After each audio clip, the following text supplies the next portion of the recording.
L'humain n'est pas parfait. Il n'est pas cassé, déchu, corrompu ou mal conçu. Il est simplement l'unique facette de la création qui porte en elle l'oubli volontaire et total. Cet oubli n'est pas une faute, une punition ou un accident cosmique. C'est le mécanisme même par lequel la source, l'absolu invisible, l'être sans second, choisit de s'expérimenter elle-même. Imagine, la source est plénitude infinie, sans manque, sans dualité, sans autre. Dans cet état, elle ne peut se connaître que comme unité pure.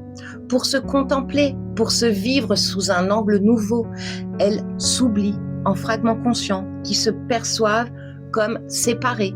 Nous sommes ces fragments. L'imperfection n'est donc pas une réalité ontologique, c'est le décor scénique indispensable au jeu.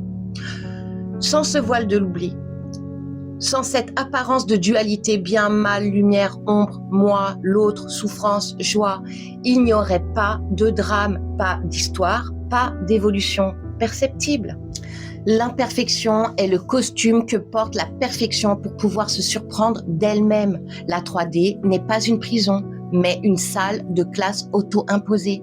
La Terre n'a jamais été enfermée en 3e dimension, comme on l'entend souvent dans certains courants spirituels.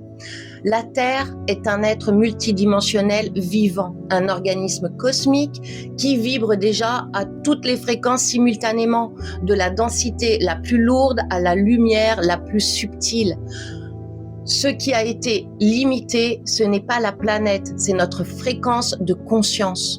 Nous avons collectivement choisi ou accepté de focaliser notre attention sur une bande étroite de spectre vibratoire, celle où la séparation semble réelle, où le temps paraît linéaire, où la matière paraît solide et opaque, où la souffrance et la joie s'opposent violemment. Cette focalisation n'est pas une chute, c'est un choix pédagogique. La 3D est une salle de classe extrêmement efficace parce qu'elle oblige la conscience à se confronter à ses propres projections les plus extrêmes. Chaque peur, chaque jugement, chaque attachement devient un miroir grossissant qui nous renvoie exactement ce que nous portons encore en nous sans le savoir. Le but n'est donc pas d'être sauvé ou réparé comme un objet défectueux. Nous ne sommes pas des âmes brisées venues se recoller. Nous sommes la source en train de se souvenir d'elle-même au cœur même de la densité la plus opaque. Le défi est précisément là. Réaliser que la divinité n'est pas au-dessus ou après la souffrance, mais qu'elle est déjà présente, intacte, indivise, au milieu du chaos apparent. Le plus grand défi de l'univers, de l'esclave, de l'interface au créateur souverain. L'interface, le mental, les sens physiques, les croyances collectives, les récits d'histoire, les émotions réactives, les médias, nous fait croire que nous sommes des victimes passives d'un monde extérieur hostile. Nous nous identifions à l'esclave. La vie m'arrive, le mal est plus fort, je dois me battre pour survivre, je dois attendre l'ascension ou l'intervention extérieure. Le passage souverain consiste à renverser cela radicalement. Reconnaître que tout ce qui apparaît comme extérieur est une projection de la conscience. Cesser de donner pouvoir à l'interface, peur, actualité, jugement, histoire de victime collective. Reprendre la responsabilité créatrice. Je suis celui qui observe, qui choisit la fréquence, qui décide ce qui est réel pour moi.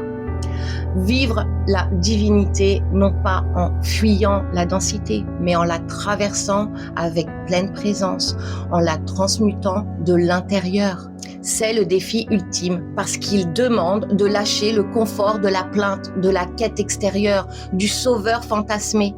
Il demande de s'asseoir dans le silence du « je suis » et de laisser la perfection se révéler d'elle-même, sans forcer, sans réparer quoi que ce soit. En résumé, nous ne sommes pas imparfaits, nous sommes la perfection qui joue à oublier pour mieux se redécouvrir. La Terre n'est pas une prison 3D, c'est notre regard qui l'a rendue telle.